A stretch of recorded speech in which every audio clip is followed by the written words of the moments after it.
Bismillah. Assalamualaikum warahmatullahi wabarakatuh. Alhamdulillah. Hamdan katsiran thayyiban mubarakan fi kami yuhibbu rabbuna wa yarda. Pemirsa Fatwa TV. Senang sekali kita dapat berjumpa kembali dalam acara live interaktif Tarbiyah Islamiyah yang diadakan oleh Fatwa TV bersama Al Ustadz yang mengasuh acara ini. Ya, cukup banyak sudah yang diasuh dalam pekan demi pekannya bersama Al Ustadz, yaitu Al Ustadz Nafi Zainuddin Hafizahullah Ta'ala, dan Ustadz juga posisi tidak di Jakarta, di daerah Jawa Tengah, kota Temanggung, ya insya Allah seperti itu. Kemudian beberapa yang akan kami sampaikan ke depannya, termasuk juga perubahan jadwal live interaktif di bulan Ramadan. Insya Allah nanti akan kami umumkan. Tetapi kami nikmati dulu untuk hari ini. Barang siapa yang ingin telepon, nah ini lagi ada yang baru nih. Yang ingin telepon ke program live interaktif yang diselenggarakan oleh Fatwa TV, yang diasuh oleh 13 artis yang tergabung dalam Dewan Fatwa Perhimpunan Al-Irsyad. Ada line telepon baru, namanya line telepon yang insya Allah lebih murah, yaitu line telepon WhatsApp di 0821 7000 6087. Itu ya nomor telepon yang bisa dihubungi, ada di atas kepala saya, itu dia nomornya. Namun nomor telepon yang lama yang 021 212 32333 tetap masih bisa dihubungi. Ya, tetap masih bisa digunakan untuk tanya jawab juga, untuk bertanya. Dan jangan lupa yang WhatsApp ini adalah untuk telepon ya, bukan untuk teks. Untuk teks tetap melalui pertanyaan diajukan melalui website dewanfatwa.com/tanyakan begitu. Tapi kita tidak berpanjang lebar, namun kita umumkan sedikit bagi pemirsa yang ingin tahu dalam dakwah bersama dakwah Islam bersama Fatwa TV, kami telah menyediakan nomor rekeningnya yang untuk bisa disalurkan. Baik, alhamdulillah seperti itu nomor rekeningnya. Ada 2 nomor rekening, silakan dipilih, silakan dieksekusi, kami tunggu kabar baiknya. Barakallahu fikum. Kemudian kita sapa Ustadznya. Assalamualaikum warahmatullahi wabarakatuh. Ustadz Nafi, apa kabar Ustadz? Assalamualaikum warahmatullahi wabarakatuh. Nah, alhamdulillah ya Ustadz. Ya alhamdulillah, sama-sama ya. Kami semua alhamdulillah semua sehat ya. Di sini agak dingin Ustadz. Serasa Temanggung di Jakarta sekarang. Cie. Bagaimana Temanggung? Wah, Temanggung turun es jangan-jangan nih. Hujan nggak Ustadz? Ya, hujan. Lumayan deras tadi. Oh, Masya Allah, iya betul-betul nih, Allah kasih rezeki nih menjelang Ramadan nih, iya gitu. Kami bersyukur kepada Allah, kemudian berterima kasih kepada antum yang sudah melewatkan waktunya di tengah kesibukan antum memimpin pondok ya, Pondok Menara Al-Quran di Temanggung. Kemudian juga di tengah kesibukan antum mengasuh bagian dakwah di Al-Irsyad ya Tat ya, dewan di bagian divisi dakwah ya Tat ya, di Al-Irsyad ya Ustaz ya, pendidikan dan dakwah. Barakallahu fikum Ustaz. Alhamdulillah, dan masih sempat juga untuk melayani pertanyaan dari pemirsa. Kami tunggu teleponnya ya. Ya Ustaz, untuk seperti kita biasakan, bukan seperti biasa, kita biasakan untuk di awal pertemuan setiap live interaktif ini kami minta Ustaz untuk diberikan peringatan ataupun nasihat yang insya Allah bermanfaat untuk kami, dan kami ingin sekali bermanfaat untuk nasihat dari antum serta dari ilmu antum yang untuk di-share kepada kami. Tafadhal ya Ustaz untuk waktu dan tempatnya. Bismillahirrahmanirrahim. Alhamdulillah Rabbil alamin. Nusalli wa nusallim ala Rasulillahil amin. Imamil muttaqin, afdhalil mursalin. Salawatullah wa salamuhu alaihi wa ala alihi at-tahirin wa ashabihi al-akramin wa man sara ala nahjihi ila yaumiddin. Sebuah nasihat singkat kepada muallimin, khususnya yaitu para guru. Ketika Nabi kita sallallahu alaihi wasallam bersabda di dalam hadis, "Idza mata ibnu Adam inqata'a amaluhu illa min thalath. Sadaqatin jariyatin aw ilmin yuntafa'u bihi aw waladin salihin yad'u lahu." Apabila manusia itu meninggal dunia, maka terputuslah segala amalannya kecuali 3 perkara. illa min thalath. Sedekah jariyah. Yang pertama adalah sedekah yang pahalanya mengalir jariyah, dan yang kedua adalah ilmin yuntafa'u bihi, ilmu yang bermanfaat, dan yang ketiga adalah waladin salihin yad'u lahu, anak yang saleh yang mendoakan baginya. Di antara ulama Ibnu Jama'ah menyebutkan, nazartu, aku melihat, fa'idha wajadtu al-thalath, maka aku dapatkan tiga hal tersebut, fi muallimin nas al-khair, ada pada orang yang mengajarkan kebaikan kepada manusia yang lain. Jadi tiga perkara tersebut, kata beliau, ada pada seorang muallim, seorang guru yang mengajarkan kebaikan, menebarkan perkara-perkara yang baik. Dia mendapatkan ketiga-tiganya. Dia mendapatkan sedekah syariah, bahwa ilmunya dimanfaatkan oleh orang, kemudian dengan hal tersebut orang-orang mendoakan dirinya.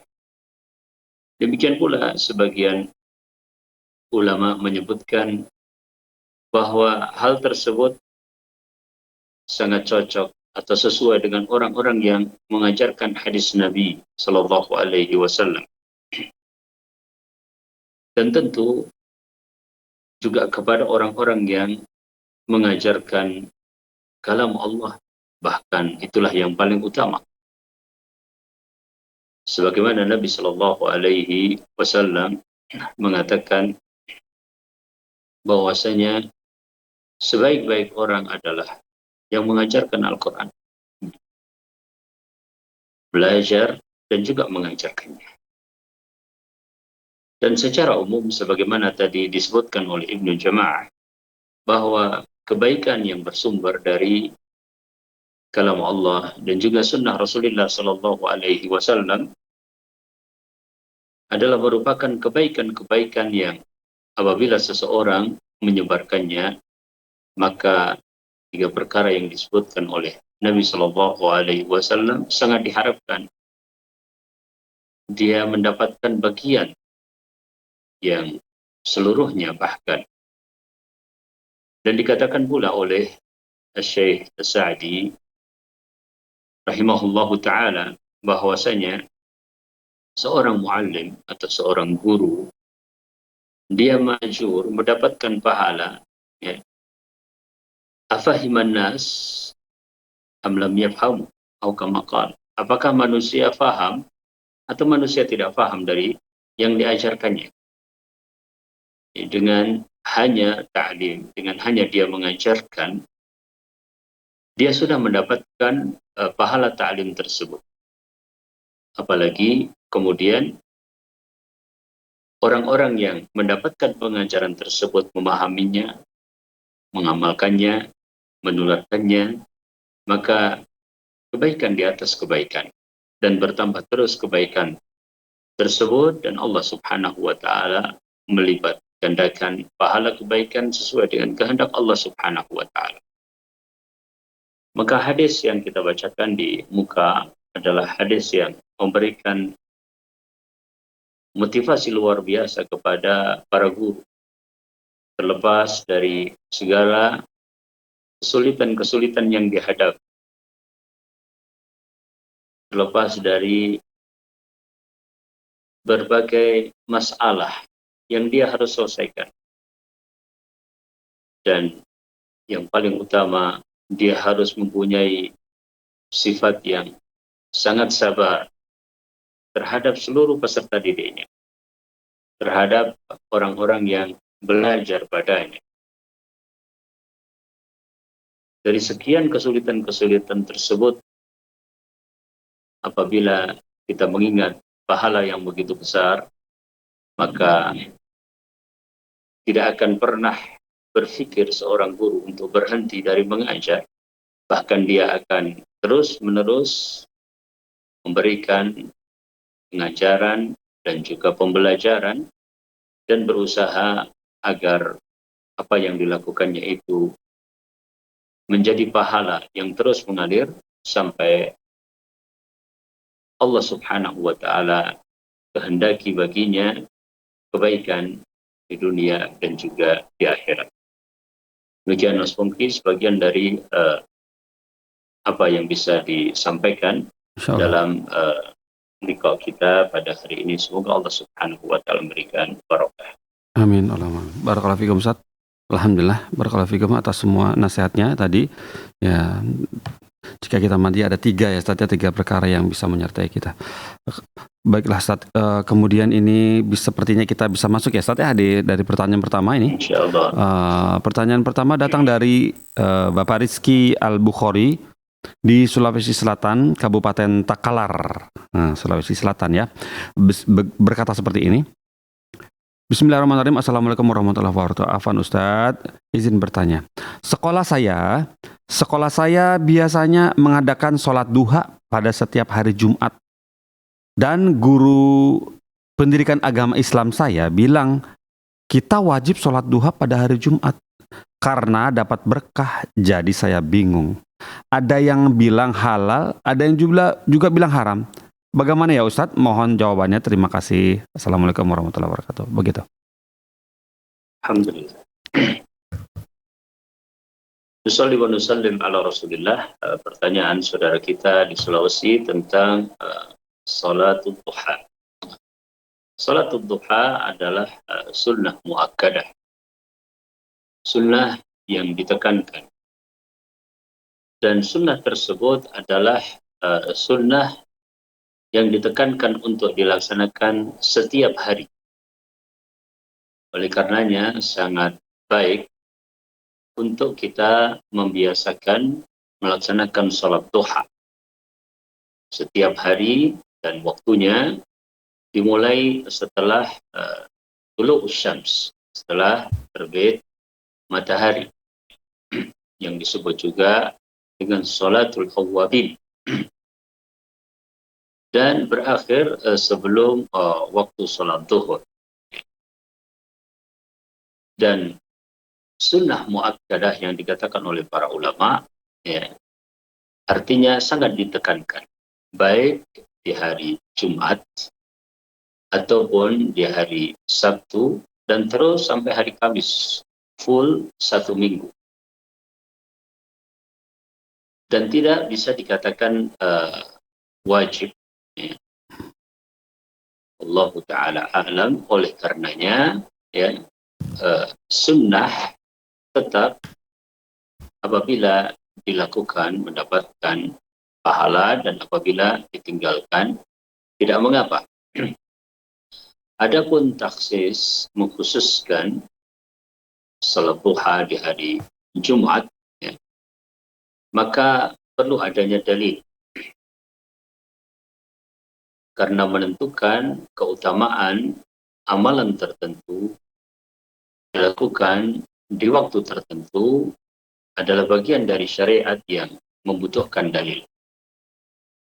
Apabila tidak ada dalil, maka kita tidak bisa mengatakan seperti itu. Kalau yang dimaksudkan adalah harus atau wajib, ya, oleh sekolah, maka kita pahami bahwa itu hanyalah peraturan sekolah, ya. Akan tapi apabila seorang meninggalkannya secara syar'i, maka tidak berdosa karena hukumnya adalah sunnah muakkadah. Demikian pula dengan keutamaan-keutamaan di hari Jumat. Banyak keutamaan-keutamaan di hari Jumat, tetapi menentukan keutamaan amalan tertentu di hari Jumat, ya, juga membutuhkan dalil dari syar'i. Demikian sehingga kita bisa memahami ketika kita mengharuskan siswa untuk sholat duha, maka kita juga tetap harus memberikan ilmu bahwa hukum sholat duha tersebut adalah sunnah muakkadah, wallahu taala alam. Masya Allah seperti itu Ustaz ya. Jadi sunnah muakkadah. Jadi hukum sholat duha. Memang sepertinya di sekolah untuk anak-anak biasanya dibiasakan sholat duha itu. Kalau dalam rangka pembiasaan itu boleh Ustaz ya, dirutinkan seperti itu ya Ustaz ya. Bagus saja ya. Tapi secara hukum harus dijelaskan Iya, dan dijelaskan. sesekali mungkin ditinggalkan untuk menghindari kesalahpahaman terhadap Oh iya betul. hukum tersebut. Allahu a'lam. Ya, sehari-hari ya ditinggalkan aja untuk meninggalkan kesan wajib gitu Ustaz ya, meninggalkan kesan wajib ya. Barakallahu fikum. Kemudian pertanyaan berikut dari Abu Fatih di Banten. Abu Fatih Banten, Kota Tangerang. Begini bunyinya. Bertanya seperti ini. Assalamualaikum warahmatullahi wabarakatuh Ustaz Nafi. Pertanyaan Ustaz. Nah, kurang lebih 2,5 tahun saya menemani orang tua di kampung bersama istri dan anak-anak. Namun mulai sekarang saya sudah ke kota untuk mencari pekerjaan. Karena di kampung sekolah anak kurang baik dan penghasilan tidak mencukupi untuk kebutuhan. Apakah saya salah ya Ustadz jika tidak menemani orang tua? Mohon maaf, orang tua saya jauh dari agama. Sudah saya coba diberikan masukan dan diajak mendengarkan kajian sunnah. Akan tetapi kami selalu dianggap salah, justru dituduh melakukan hal-hal yang tidak kami lakukan. Mohon nasihatnya, jazakallahu khairan. Alhamdulillah Rabbil Alamin, nusalli wa nusallim ala sayyidil awwalin wal akhirin. Pertanyaan yang disebutkan terkait dengan birrul walidain, ya. Maka yang pertama saya nasihatkan sebelum kita masuk pada pertanyaannya adalah bersabar. Allah Subhanahu wa Ta'ala menjadikan sebab wujud kita di dunia ini adalah kedua orang tua kita. Yeah. Dan kita tahu benar bahwa sangat banyak ya, dalil-dalil yang menyebutkan tentang birrul walidain. Bahkan sebaik-baik yang kita lakukan untuk mendapatkan jannah Allah Subhanahu wa Ta'ala, ketika kedua orang tua kita masih ada, maka merekalah pintu tersebut untuk sampai ke dalam jannah Allah Subhanahu wa Ta'ala. Adapun terkait dengan penanya yang sudah melakukan beberapa hal, diantaranya juga menemani orang tuanya di desa, kemudian karena kepentingan kewajiban yang lain, yaitu mencari nafkah dan juga menjamin pendidikan buat anaknya, bolehkah dia meninggalkan orang tuanya? Ya. Apabila orang tuanya masih bisa hidup sendiri, ya, atau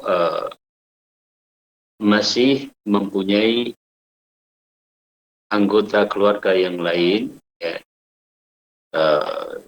adiknya atau kakaknya dari penanya yang bisa menjaganya, ya, memenuhi kebutuhannya, maka tidak harus dia berada di sisi orang tuanya secara langsung. Namun berbakti kepada kedua orang tua tetaplah wajib, ya, dimanapun kita berada dan dengan berbagai bentuknya. Apabila ternyata bertentangan dengan kewajiban, ya, cari nafkah, sementara nafkah orang tua masih ada. Kalau nafkah orang tua tidak ada kecuali dari jalannya, maka dua-duanya adalah kewajiban yang harus dia lakukan. Jadi kalau kemudian masih bisa tertangani masalah tersebut dan dia kemudian kesulitan untuk memberikan nafkah kepada keluarganya, ya, maka boleh dia tidak tinggal di sisi orang tuanya, akan tetapi apabila dibutuhkan, apabila ada panggilan-panggilan, maka perhatikan dan dilihat sisi pentingnya, apakah dia harus hadir atau tidak, tetapi yang jelas dia harus menyiapkan diri untuk berupaya memenuhi panggilan tersebut. Adapun terkait dengan orang tuanya yang awam, ya, apabila orang tua tersebut ya dikatakan belum mengenal sunnah, ya, atau diajak kepada sunnah, ya, belum mau bahkan berikan tuduhan-tuduhan yang macam-macam misalnya, maka kembali kepada yang saya katakan di muka, kita harus bersabar. Dan orang tua ya, yang mungkin belum mempunyai kesiapan untuk menerima sunnah seperti yang kita pahami, maka yang paling penting adalah pertama, menjaga akidah dan tidak melakukan syirik.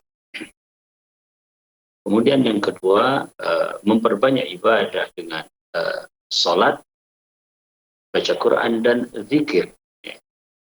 Kecuali apabila bisa dipacu untuk sunnah-sunnah yang lainnya, maka sedikit demi sedikit dengan penuh hikmah dan kesabaran kita tuntut. Ya. Allah Ta'ala a'lam. Masya Allah, barakallahu fikum. Intinya bersabar ya Ustaz ya terhadap orang tua yang belum mendapatkan hidayah seperti itu ya Ustaz ya, bersabar. Kemudian Ustaz, ini pertanyaan berikut datang dari Abu Rauf Sumatera Utara di Kota Medan. Begini bunyinya pertanyaannya. Assalamualaikum Ustaz, kemarin saya bantu-bantu kegiatan yayasan yang dikelola oleh sebuah keluarga. Saya bantu-bantu kegiatan yayasan yang dikelola oleh sebuah keluarga. Nah, yang mana yayasan keluarga ini membantu orang miskin dan atau anak yatim untuk mendapatkan pendidikan agama gratis. Namun ada nasihat dari seorang kawan. Mereka bilang yayasan yang di keluarga itu tidak boleh dibantu karena bisa menimbulkan perpecahan. Nah, yang saya mau tanyakan, apakah benar Ustadz, yayasan keluarga adalah sumber perpecahan? Jazakallahu khairan Ustadz atas nasihatnya.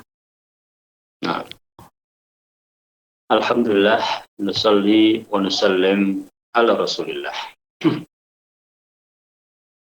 Terkait dengan yayasan, ya, apakah yayasan itu keluarga atau yayasan yang mengumpulkan berbagai pihak, ya, secara hukum umum Allah Ta'ala alam boleh-boleh saja, ya. Yang tidak boleh adalah mengumpulkan donasi untuk memperkaya diri, bukan untuk kepentingan menolong orang-orang yang berhak. Apabila kita paham bahwa yayasan secara umum baik keluarga atau bukan keluarga adalah boleh, maka etibarnya adalah bagaimana amanat itu bisa dijalankan dengan baik. Ya. Jadi kita membantu sebuah yayasan keluarga, sama saja kita membantu sebuah keluarga. Atau sama saja kita membantu sebuah komunitas yang memperhatikan fuqara dan masakin tidak di bawah yayasan. Artinya bahwa yayasan-yayasan tersebut hanyalah sebagai wasilah, sebagai penyalur. Maka etibarnya apakah ya yang diamanatkan sampai kepada orang-orang yang berhak menerimanya. Yeah. Apabila amanat yang dititipkan benar-benar disampaikan kepada yang diamanatkan, maka selesai masalahnya. Dan betapa banyak ya, kebaikan-kebaikan yang dimulai dari sebuah keluarga dan juga yayasan keluarga. Iya, betul. Adapun secara afdhaliyah, ya, bagaimana sebaiknya, maka keluarga atau bukan keluarga ada hal-hal yang bisa kita katakan positif dan negatif, meskipun untuk sebuah lembaga yang secara umum ya, dikelola oleh banyak pihak, ya, diharapkan lebih lama dan juga diharapkan lebih kuat di dalam meneruskan perjuangan dakwah, perjuangan menolong kaum muslimin dan kaum muslimat. sekali lagi bahwa etibatnya adalah kepada niat, kemudian kepada pelaksanaan, ya. Dan bahwasanya perpecahan itu bahkan juga terjadi dimanapun, baik di yayasan keluarga Iya, betul. dan yayasan yang bukan keluarga. Nah, oleh karenanya kembali kepada niat dan amanat, dan secara umum saya katakan sebagaimana di muka, wa ta'awanu 'alal birri wat taqwa wa la ta'awanu 'alal itsmi wal 'udwan. Wallahu taala a'lam. Masya Allah, barakallahu fikum, seperti itu ya. Jadi tidak ada patokan seperti itu Ustadz ya. Bagaimana para anggotanya itu yang menjalankannya menjaga amanatnya Ustadz ya. Begitu ya Ustadz ya. Baru niatnya juga bagaimana. Barakallahu fikum Ustadz atas nasihatnya. Dan itu kalau dipercaya bisa berbahaya tuh. Kalau sampai yang menjadi. Berikutnya Ustadz, pertanyaan datang dari Khairur Rushdi di Padang, Sumatera Barat. Begini bunyinya. Assalamualaikum warahmatullahi wabarakatuh. Nafi, izin bertanya Ustaz, apakah menerapkan kaidah mengedepankan maslahat yang lebih dominan dibandingkan menghindari mudarat yang lebih kecil itu adalah sah dan tepat untuk diterapkan pada kasus membolehkan akhwat mengikuti lomba yang di sana ada ikhtilat? Saat tampil tidak dipisah antara laki-laki dan perempuan, juga terkadang direkam atau direkod dan disebarkan. Jazakumullah khairan atas nasihatnya. Ya. Alhamdulillahi wahdah, nusalli wa nusallim ala Rasulillah. Wa ba'd. Ya.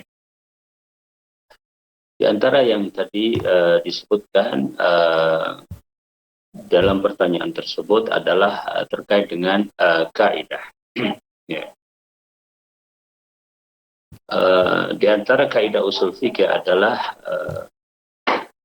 jalbul masalih muqaddamun ala dar'il mafasid. Dar'ul mafasid muqaddamun ala jalbi al masalih. Karena syariat-syariat apabila diperhatikan sebagaimana perkataan para ulama, ya, maka kita dapatkan bahwasanya perkara-perkara yang dilarang, ya, mempunyai sisi lebih diprioritaskan dibandingkan dengan perkara-perkara yang diperintahkan, sebagaimana Nabi kita Shallallahu Alaihi Wasallam mengatakan dalam hadis, ya, wa idza nahaitukum an syai'in fajtanibuh. Apabila aku melarang kalian tentang sesuatu maka jauhilah. Wa idza amartukum bi syai'in fa'tu minhu mastata'tum. Dan apabila aku perintahkan kalian untuk melakukan sesuatu maka lakukanlah mastata'tum, ya, semampu kalian, ya. Oleh karenanya saya melihat Allah Ta'ala alam dalam pertanyaan tersebut bahkan belum terlihat adanya maslahat-maslahat untuk kita bandingkan, ya. Sedangkan mafasidnya sudah jelas, ya, mafasidnya sudah muhaqqaqah, ya, sudah jelas, dan itu harus dijauhi. Adapun maslahat-maslahat yang disebutkan belum ada di dalam pertanyaan tersebut. Juga seperti kaidah yang mengatakan bahwasanya al-maslahatul 'amah muqaddamatun ala maslahatil khasah, bahwasanya maslahat yang umum, ya, lebih dipentingkan daripada maslahat yang khusus. Mungkin maksud dari pertanyaan tersebut mengarah kepada misalnya pimpinan atau lembaga yang melihat ada maslahat-maslahat umum yang harus didahulukan, ya.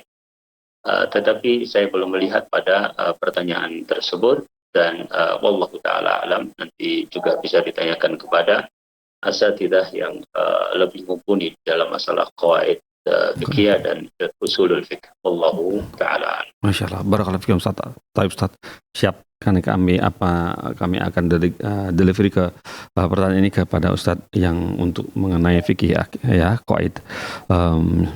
Kemudian pertanyaan berikut ini datang dari Abdullah. Abdullah di Sulawesi Selatan di Makassar. Begini bunyinya. Bismillah, Asfana Ustadz Nafi izin bertanya. Saya bekerja di Taman Kanak-Kanak. Saya bekerja di Taman Kanak-Kanak dan mempunyai guru yang janda atau belum menikah. Bolehkah jika ada wali murid memberikan hadiah kepada guru tersebut dengan alasan untuk sedekah? Nah, karena sebagian wali murid memberikan sesuatu kepada guru tersebut karena kasihan. Apalagi guru tersebut merupakan guru digaji yayasan atau bukan sertifikasi atau PNS. Syukron jazakallahu khairan. Alhamdulillah, nusalli wa nusallim ala Rasulillah. Ya. Ada dua bagian dari pertanyaan tersebut yang mungkin bisa saya berikan ta'liq. Yang pertama terkait dengan hukum memberikan kepada seorang pegawai di sebuah yayasan yang sudah digaji oleh yayasan. Yeah. Yang kedua terkait dengan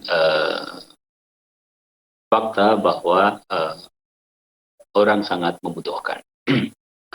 Adapun terkait yang pertama, maka siapapun, ya, apakah orang tersebut misalnya seorang yang single parent, janda, ya, atau orang yang belum menikah dan seterusnya, maka masuk di dalamnya perkara yang terkait dengan hadiyatul ummal. Dan ini sudah sering kita sampaikan bahwa hadiyatul ummal tersebut, ya, dihindari karena ada, ya, tuhmah, ya, dan dikhawatirkan ada riswah, ya. Dan dua hal tersebut, ya, baik kaitannya dengan suap, ya, atau hal yang mengarah ke sana, atau yang terkait dengan nanti penyimpangan-penyimpangan, ya. Maka kemudian para ulama menyebutkan dari situlah, ya, kenapa kemudian dilarang hadiah ummal tersebut. Adapun terkait dengan kebutuhan orang, maka sangat harus kita bantu. Ya, kita tidak tahu sejauh mana kebutuhannya. Namun dari zahir pertanyaannya, maka dia adalah orang yang sangat butuh kepada bantuan. Dari mana kita memberikannya? Kita berikan kepada institusi atau lembaga atau yayasan yang menaungi, itu lebih baik. Namun kita pesankan bahwa bantuan tersebut, ya, diberikan dalam rangka untuk membantu fulanah, ya. Kondisinya adalah sebagai armalah, ya, sebagaimana Nabi SAW ya sangat menganjurkan dalam masalah ini melalui sabda beliau SAW, as-sa'i al-armalah wal miskin kal mujahid wa kal qa'im bil lail wa kal sha'im bin nahar. Seorang yang membantu janda dan juga membantu orang miskin, itu kedudukannya seperti seorang yang berjuang di jalan Allah, seperti seorang yang salat malam, seperti seorang yang puasa di malam hari. Maka tetap saja kita bisa menyalurkan, tetapi dengan menghindari bahaya yang pertama tadi. Wallahu ta'ala. Masya Allah, barakallahu fiikum Ustaz. Afan Ustaz, itu dari hadis Ustaz ya, untuk yang siapa yang hadis Bukhari dan Muslim. Masya Allah, barakallahu fiikum. Masya Allah, saya baru dengar. Masya Allah infonya, Masya Allah Ustaz. Alhamdulillah. Kemudian pertanyaan berikut ini datang dari Adimas Ilham. Adimas Ilham bertanya seperti ini, di Jawa Timur, Jember, begini bunyinya. Assalamualaikum warahmatullahi wabarakatuh Ustaz. Izin bertanya Ustaz, pertanyaan tentang keluarga. Ayah saya sudah meninggal. Kemudian ibu saya berkeinginan untuk menikah lagi. Ini laki-laki yang tanya, anak laki-laki. Kemudian ibu saya ingin berkeinginan untuk menikah lagi. Nah, apakah saya sebagai anak tertua berhak melarang ibu saya? Masya Allah. Jazakallah khairan. Alhamdulillahirabbil alamin, nusalli wa nusallim ala Rasulillahil amin. Seorang ulama pernah ditanya dengan pertanyaan yang serupa ya. Oh ya. Masya Allah. Pada masalah ini, ya khususnya adalah seorang wanita yang tinggal oleh suaminya. Iya. Ya, kita tahu bahwasanya apabila dia bisa menjalani ya dengan aman dari fitnah dan mencukupkan dengan suaminya, sebagaimana perkataan ulama bahwasanya kelak di surga adalah dengan suaminya yang paling akhir. Iya. Namun kondisi orang berbeda-beda dan perkara yang Kondisi orang berbeda-beda. Type. Pemirsa Fatwa TV. Ya. Ya, type. Tadi sampai kondisi orang berbeda-beda, namun kondisi orang kondisi berbeda-beda. orang berbeda-beda. Dan terkait dengan tahlil dan tahrim, menghalalkan, mengharamkan, terkait dengan hukum halal atau hukum haram, kita harus kembali kepada syariat. Ya. Secara hukum boleh-boleh saja seorang ibu untuk menikah kembali setelah ditinggal suaminya. Ya. Ya. Dan bagaimana sikap anak apabila memang ibu berkehendak seperti itu. Ya. Wallahu ta'ala alam, seorang ulama yang pernah ditanya masalah ini, jika memang ada keinginan seperti itu, tidak boleh dihalangi. Ya. Ya. Tidak boleh dihalangi dan masuk kepada keumuman hadis Nabi SAW tentang birrul walidain, man ahaqqun nas bi sahabati ya Rasulullah. Siapakah orang yang paling berhak untuk aku berikan muamalah sebaik-baiknya, wahai Rasulullah. Ya. Maka Rasulullah SAW menjawab, ibumu, ya, ibumu sampai 3 kali. Ya. Dan penanya yang saya ceritakan itu sampai bertanya, wahai Syekh, saya melakukan seperti itu karena saya ingin ya tidak ada yang menikah lagi dengan ibuku selain bapakku. Ya. Namun saya tetap menjawab tentang masalah bahwa halal haram, ya, tetap kembali kepada syariat, dan bahkan beliau masukkan apabila memang maslahat, ya, kecuali ada mudarat secara agama misalnya, ya, itu beda perkara. Ya.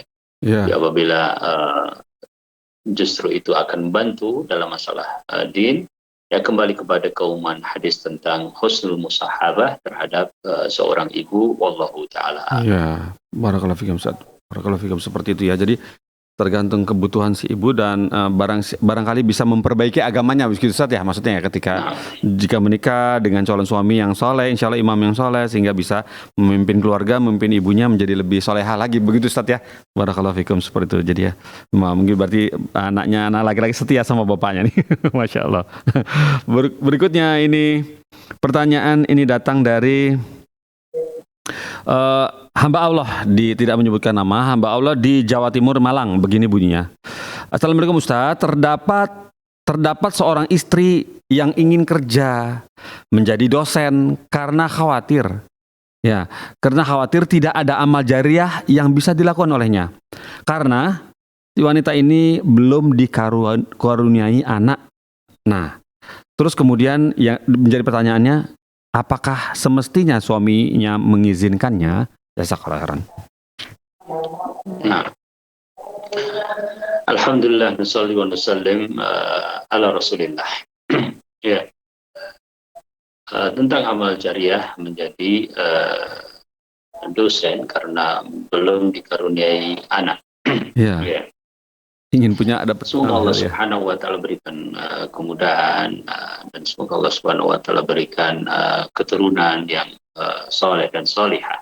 Ya. Ya, segalanya bisa terjadi, mungkin saat ini belum, ya, tapi suatu saat mungkin Allah Subhanahu wa ta'ala karuniakan. Ya. Kemudian bahwa masalah keturunan ini juga memang merupakan pemberian dari Allah Subhanahu wa ta'ala, yang Allah Subhanahu wa ta'ala kehendak kepada siapa di antara hambanya. ada seorang nabi yang mempunyai anak lelaki saja, ada seorang nabi yang punya anak perempuan saja, ada yang punya kedua-duanya, dan bermacam-macam. Ya. Adapun kondisi saat ini yang seperti itu dan meminta izin, maka saya katakan bahwasanya amal jariah itu bermacam-macam, dan upayakan amal jariah tersebut adalah amal jariah yang benar-benar jariah, yang tidak bercampur dengan kemadaratan-kemadaratan secara syar'i. Apabila mengajar di sebuah lembaga, ya, menjadi dosen atau menjadi guru atau menjadi yang sejenisnya dalam profesi, selama tidak ada hal-hal yang dilarang secara syar'i, contoh ikhtilat misalnya, bercampur, ya, laki perempuan, atau contoh kemaksiatan-kemaksiatan yang lain, ya, maka apabila tidak ada hal-hal tersebut, baik saja. Nah, tapi kalau seandainya ada, maka pilihlah misalnya mengajar, ya, di sebuah pesantren, kemudian belajar, kemudian menulis buku, ya. Banyak hal-hal yang merupakan amal jariah yang insya Allah menjadi bagian dari pahala seseorang di saat seorang telah kembali kepada Allah Subhanahu wa Ta'ala. Tidak harus dalam satu jenis profesi yang beliau tanyakan. Allah Ta'ala. Masya Allah, seperti itu ya Ustaz. Jadi solusinya seperti itu. Barakallahu fikum Ustaz atas nasihatnya. Kemudian ini pertanyaan berikut ini datang dari Muhammad Afi Hartono. Muhammad Afi Hartono di Maluku Utara, Kota Tidore, Kepulauan. Kota Tidore, Kepulauan. Begini bunyi pertanyaannya. Assalamualaikum Ustaz, saya ingin bertanya. Saya seorang remaja yang ingin menikah, namun terhalang orang tua, terhalang harta, dan umur pasangan. Nah, pertanyaannya Ustadz, apakah ada solusi untuk saya dan jalan keluarnya? Jazakallah khairan. Iya. Terhalang orang tua, terhalang harta, dan terhalang usia umur pasangan. Iya. Nah, ya. Tapi alhamdulillah beliau bertanya di sini dan juga sudah mempunyai keinginan untuk menikah. Ini perkara yang luar biasa buat seorang pemuda, ya. Karena itulah yang ditujukan oleh Nabi kita Sallallahu Alaihi Wasallam. Ya ma'syarus syabab, man istata'a minkumul ba'a falyatazawwaj. Ya. Jangan biarkan diri kita, ya, dihadapkan pada berbagai fitnah dunia, berbagai fitnah wanita, karena kita menunda pernikahan. Ya. Sementara Rasul Shallallahu Alaihi Wasallam mengatakan dalam hadisnya, salatun haqqun 'alallahi aunuhum. Ya. Yeah. Ada 3 golongan yang pasti akan dibantu oleh Allah Subhanahu wa Ta'ala. Salah satunya adalah an-nakih yuridul afaf. Seorang yang menikah karena ingin menjaga kehormatannya. Adapun terkait dengan halangan, yang pertama halangan harta, ya. In yakunu fuqara yughnihimullahu, ya, min sa'ati. Apabila mereka fakir, maka, ya, Allah Subhanahu wa Ta'ala akan berikan kecukupan dengan menikah tersebut, ya. Tetapi tinggal kita benar-benar berusaha mencari pekerjaan yang halal, ya. Yang paling utama adalah halal, karena dengan pekerjaan yang halal maka akan ada keberkahan, ya. Sedikit kemudian barakah lebih baik daripada banyak yang tidak berbarakah. Ya. Oleh karenanya yang paling penting adalah mempunyai penghasilan, ya. Dan apa saja penghasilan tersebut selama itu adalah penghasilan yang halal, ya. Jadi tidak ada halangan dalam masalah harta sesungguhnya, ya. Dan selagi manusia berusaha, maka kita sebagai seorang muslim yakin bahwasanya rezeki itu telah dibagi-bagi, tugas kita hanyalah berusaha. Ya. Ya. Adapun terkait dengan usia pasangan, Ya. usia pasangan, saya tidak paham apa yang dimaksudkan di sini. Ya. Tetapi usia pasangan tentu bukan masalah. Ya. Kenapa Ya. bukan masalah? Ya. Yang jadi masalah itu kalau kita tidak siap dengan yang berbeda usia atau bahkan yang sama usianya. Ya. Ya. Selama ada kesiapan, maka beda usia adalah sesuatu yang wajar sekali. Namun perlu dipelajari bagaimana bermuamalah ya dengan seorang yang berbeda usia. Contoh bahwasanya Nabi kita Shallallahu Alaihi Wasallam menikah dengan Khadijah radhiyallahu taala anha, dan Nabi kita Shallallahu Alaihi Wasallam menikah dengan Aisyah radhiyallahu taala anha. Ya. Apabila kemudian usia juga tidak menjadi masalah sesungguhnya, apabila kita siap dan kita mengetahui bagaimana kita harus bermuamalah kepada orang yang berbeda usia dan seterusnya, maka terkait dengan orang tua mestinya apabila masalah-masalah tadi diselesaikan, semoga tidak ada masalah dengan orang tua. Ya. Orang tua biasanya ingin sesuatu yang ideal, ya. Tetapi kita bisa memberikan pengertian kepada orang tua akan kenyataan-kenyataan dan akan kebahagiaan yang sesungguhnya yang akan dijalani oleh putranya dan bagaimana maksud terbesar dari sebuah pernikahan. Wallahu ta'ala. Masya Allah begitu ya Ustaz ya. Dan ini laki-laki yang bertanya insya Allah maju terus ya, pantang mundur. Laki-laki ya. Kecuali kalau perempuan itu aduh ada ceritanya beda lagi tuh. Barakallahu fikum Ustaz untuk atas semangatnya, untuk motivasi antum kepada yang bertanya dari Tidore tadi ya, Kepulauan Tidore. Kemudian Ustaz ini pertanyaannya mungkin agak teknis nih. Pertanyaan berikut datang dari Ibu Titi atau Mbak Titi Ismuningrum dan ada telepon. Di sela telepon kita coba angkat dulu teleponnya. Ya, Assalamualaikum Fatwa TV. Halo, Assalamualaikum Fatwa TV. Dari Bayu di Pekanbaru, betul? Ya, Assalamualaikum. Assalamualaikum Mas Bayu. Waalaikumsalam warahmatullahi wabarakatuh. Ya, barakallahu fiik. Terima kasih sudah telepon ke Fatwa TV. Ada yang ingin diajukan pertanyaannya? Silakan. Baik, Hayakumullah ya Ustadzana. Mohon izin bertanya kepada Ustadz. Mohon ini Ustadz untuk tarbiyah anak, bagaimana cara dan seninya untuk menumbuhkan kesadaran diri pada anak untuk bangun sholat subuh seperti itu Ustaz. Atau perkara ibadah-ibadah yang fardu dulu Ustaz. Baik. Itu saja. Jazakumullah khairan Ustaz. Assalamualaikum. Waalaikumsalam warahmatullahi wabarakatuh. Wa iyaka. Terima kasih sudah telepon ke Fatwa TV Mas Bayu. Terima kasih. Tafadhal Ustaz ya. Ya, akhuna Bayu, saudara kita di Pekanbaru, hafizakumullah taala. Allah Subhanahu wa taala memerintahkan ya untuk kita memang bersabar di dalam perkara salat ini. Wa'mur ahlaka bis salati wastabir 'alaiha. Ya, dan perintahkanlah keluargamu untuk melakukan sholat dan bersabarlah.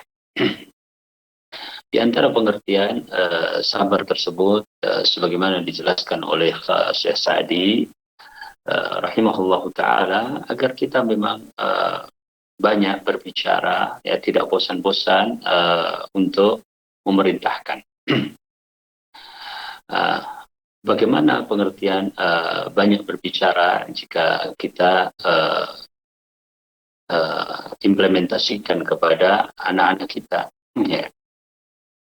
Berbicara kepada anak-anak kita yang lebih efektif dan tadi dikatakan agar anaknya sadar, tentu ya berusaha untuk benar-benar komunikatif, ya. Dan juga dari hati ke hati, ya. Dan di berbagai kesempatan, ya. Kita bicara terus terang, ya. bahwa sholat ini adalah perkara yang dilakukan oleh orang-orang yang baik, ya, ditinggalkan oleh orang-orang yang tidak baik. Ya. Orang yang meninggalkan sholat itu kelompoknya adalah kelompoknya Fir'aun, kelompoknya Haman. Artinya kita yakinkan kepada dirinya bahwa di antara indikasi atau indikator, ya, orang yang baik itu adalah orang yang menjaga sholat. Kemudian yang kedua, kita perlu tanamkan melalui berbagai cara juga dalam masalah komunikasi ini. Kadang kita membaca bersama sebuah buku, ya. Kadang kita mendengarkan bersama, ya, sebuah nasihat yang terkait khususnya dalam masalah sholat. Ya. Kemudian ketika kita membangunkan, kita juga bangunkan dengan pertama dengan lembut, ya, karena sifat orang yang akan dibangunkan itu memang ya agak susah gitu, ya. Cuma kita berusaha untuk memulainya sebelum waktu sholat, ya. Dibangunkan lagi, belum lagi diupayakan lagi. Kadang-kadang kita harus dudukkan dia, ya, dari tempat duduknya, tapi tentu ditunjukkan dengan kasih sayang, ya, bahwa kita ingin dia melaksanakan dengan kesadaran dia. Kemudian itu terkait dengan komunikasi dan berbagai cara di dalam berkomunikasi, baik komunikasi verbal, ya, ataupun dengan sentuhan-sentuhan tangan kita. Ya.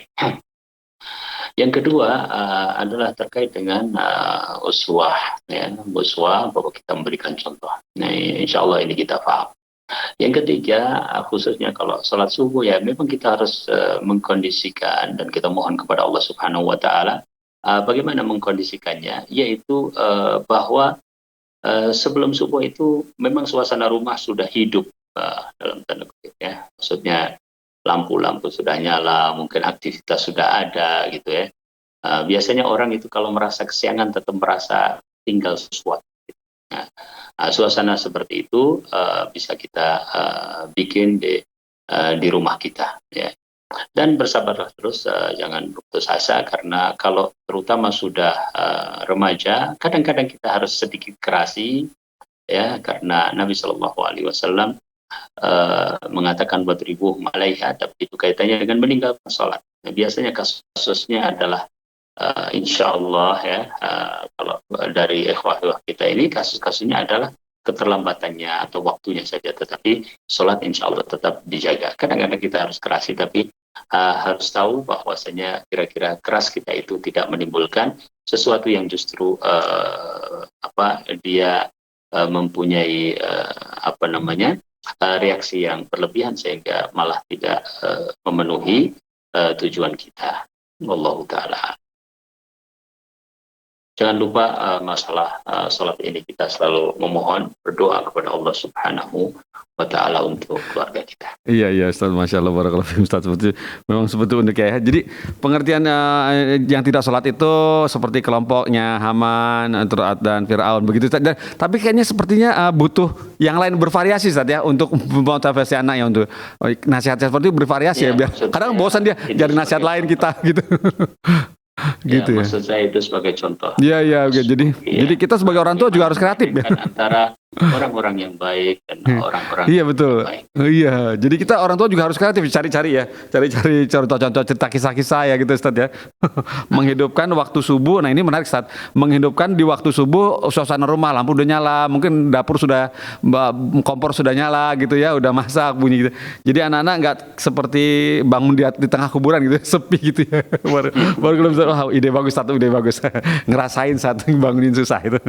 Baru kalau bingung, betul Ustaz. Nah, kemudian kita sambung pertanyaan tadi yang sempat terputus dari Ibu Titi. Di mana tadi itu tulisannya tuh sampai lewat itu. Ini dari Ibu Titi is morning room. Nah, ini insya Allah cukup nih waktunya, ya. Waktunya tinggal 5 menit, tapi insya Allah semoga cukup. Ini bertanya seperti ini. Assalamualaikum Ustadz Nafi, izin bertanya. Di kota Jakarta Timur nih, Titi is morning room ini, bagaimana melafazkan dan menulis kata Allah yang benar dalam tulisan Latin kayaknya, ya? Apakah ditulis A kapital LLAAH karena ada tasdid dan panjang harokat di huruf lam. Lalu atau bagaimana sebaiknya Ustadz? Jazakallah khairan, ini biasa WhatsApp nih tulisan. Barakallahu fiikum Ustadz. Nah, ya lafadz Allah ya karena dua lam. Bagaimana menuliskannya secara Latin? Iya. Apakah A kemudian double L, ya, Iya. kemudian double A dan H atau seperti apa? Iya. Tentu yang pertama Allah Ta'ala alam ya, yang saya mengerti dalam masalah ini karena ini seperti terjemahan. Iya. Iya. Maka terjemahan itu yang paling penting adalah bagaimana ketika diucapkan sesuai dengan aslinya. Oh iya ya. Ya.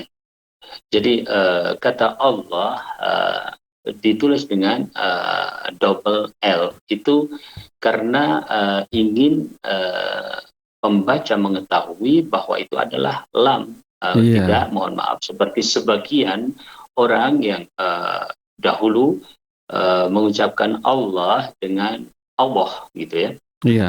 Kalau ditulis kayaknya seperti huruf W ya. Ya. Itu jauh dari kata aslinya. Aslinya. Maka seperti kata-kata yang lain, katakanlah zuhur ya. Iya. Katakanlah ihtiram ya.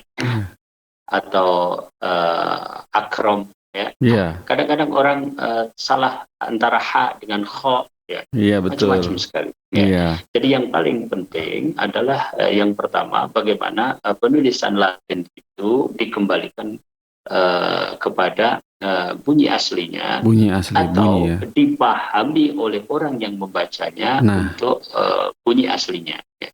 Karena ini kan objeknya adalah orang yang akan membaca. Iya. Itu Iya. yang pertama. Ya, jadi yang paling penting adalah penulisan yang lebih mendekatkan pembaca kepada pelafatan aslinya di dalam bahasa Arab. Iya.